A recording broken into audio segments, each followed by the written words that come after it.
అందరికీ నమస్కారం. తెన్నేటి లక్ష్మీస్ కిచెన్కి స్వాగతం. ఇంకా లేట్ చేయకుండా ఈరోజు రెసిపీలోకి వెళ్ళిపోదాం. ఇవాళ మనం పనసపొట్టు ఆవబెట్టిన కూర చేసుకుందామండి.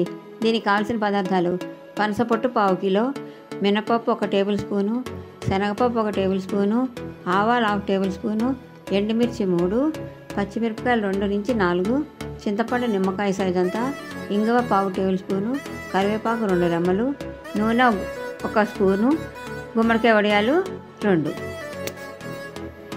మనం తీసుకున్న చింతపండుని 1/4 గ్లాసు నీళ్ళు పోసుకొని నానేసుకోవాలి. రసం గుజ్జులా తీసుకోవాలి, పలచగా కాదు.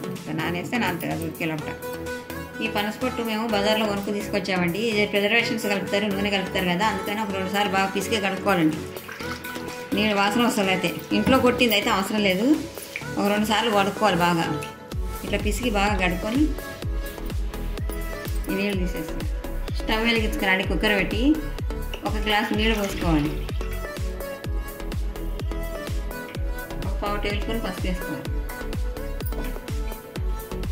దీంట్లో ఉడకడానికి కొద్దిగా ఉప్పు వేసుకోవాలండి. తక్కువ అయితే తర్వాత మళ్ళీ వేసుకోవచ్చు, పులుసు వేసాను.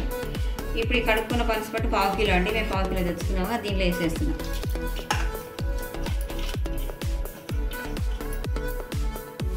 2 విజిల్స్ వచ్చాయండి. కుక్కర్ చల్లగా అయింది, బంద్ చేసిన. చల్లగా అయింది, ఓపెన్ చేస్తున్నాం. ఇప్పుడు నీళ్ళన్నీ వడగట్టుకోవాలండి. వడగట్టుకొని చల్లారినాక మంచిగా నీళ్ళు లేకుండా ట్రై చేసుకొని పోపులో వేసుకోవాలి. నీళ్ళన్నీ వడగట్టు పెట్టుకున్నామండి. అయినా కూడా దీంట్లో తడి ఉంటుంది. ఇంకా తడి ఉంటే పొడి పొడి రాదు. పనసపొట్టు కూర పొడి పొడి ఉంటేనే బాగుంటుంది. చల్లారినాక బాగా చేతితో పిసికేసి పోపులో వేసుకోవాలి. ఈ లోపల నానబెట్టిన చింతపండు గుజ్జు తీసుకుందాం. ఆవు పెట్టాం కనుక 1 అరగంట అయినాక తింటే చాలా ఊరుతుందండి, చాలా బాగుంటుంది. వాసన మొత్తం కూర అంతా పడుతుంది. తెల్లారున్నా కూడా ఈ కూర చాలా బాగుంటుంది.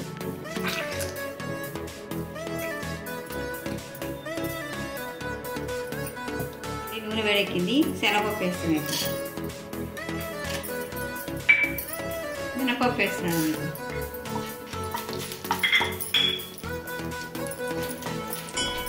ఆవాలు కూడా వేసేస్తున్నాను.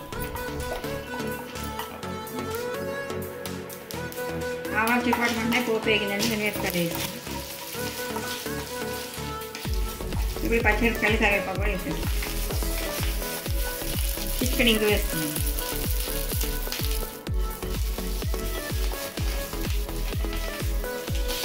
ఇప్పుడు చింతపండు గుజ్జు వేసేస్తుంది.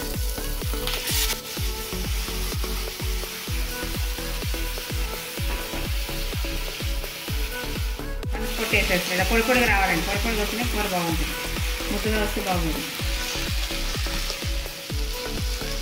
ఇలా పొడి పొడిగా రావాలి. పొడి పొడిగా వస్తేనే పనసపొట్టు కూర చూసుకుంటుంది. పోపు చింతపండు అన్నీ కలిసినట్లుగా కలుపుకోవాలండి. దీంట్లో జనరల్గా కొంచెం ఉప్పు తక్కువ అవుతుంది, మీకు తక్కువ అయితే వేయండి. ఎందుకంటే వాటర్ పిండేసాం కదా, ఉప్పు తక్కువ అవుతుంది. లాస్ట్కి వడియాలు వేసుకొని తినాలండి. తినే ముందర వేస్తే మెత్తపడిపోతాయి. గుమ్మడికాయ వడియాలు కానీ కూర వడియాలు కానీ ఏమైనా వేయించుకొని కలుపుకోవాలి. మేమైతే 2 స్పూన్ల చింతపండు రసం వేసుకున్నామండి. గుజ్జు వేసుకున్నాం చక్కగా పిసుకొని. మీరు పులుపు తగినంత మీకు ఎంత కావాలంటే అంత వేసుకోండి. మాకైతే ఈ 1/2 కిలో కొరకి 2 టీ స్పూన్ల గుజ్జు అయితే సరిపోయింది. దీంట్లో ఆవు పెట్టుకోవాలంటే చల్లారినాక పెట్టుకోవాలి. కూర మొత్తం చల్లారిందండి. మా ఇంట్లో దంచి పెట్టుకున్న ఆవు ఉంది, అది వేసేస్తున్నా. ఆవు ఉత్తాయి పెట్టకూడదు, 1 చుక్క నూనె కూడా వేయాలండి. ఇప్పుడు మడగాలి, బాగా కలపాలి. ఆవరింటి పట్టేట్లాగా ఇట్లా పొడి పొడి ఉంటేనే పనసపొట్టు కూర రుచి. దీంట్లో వాకాయ పప్పు కానీ మామిడికాయ పప్పు కానీ అలా వేసుకుంటే చాలా బాగుంటుంది, పుల్ల పుల్లగా. గుమ్మడికాయ వడియాలు వేసాం కదండి, ఇవి కూడా కలుపుకోవాలి బాగా. కూర వడియాలు ఉంటే అవి కూడా వేసుకోవచ్చు. గుమ్మడికాయ వడియాలు, మినపప్పు వడియాలు ఉంటాయి కదా, కూర వడియాలని ఏ వేయకుండా పెడతారు. ఇట్లా చేసుకుంటే పనసపొట్టు కూర రెడీ అయింది. బౌల్లో తీసుకు ఇంతేనండి, పనసపొట్టు కూర రెడీ అయిపోయింది. వేడివేడి అన్నంలో నెయ్యి వేసుకొని కలుపుకొని తింటే చాలా బాగుంటుంది.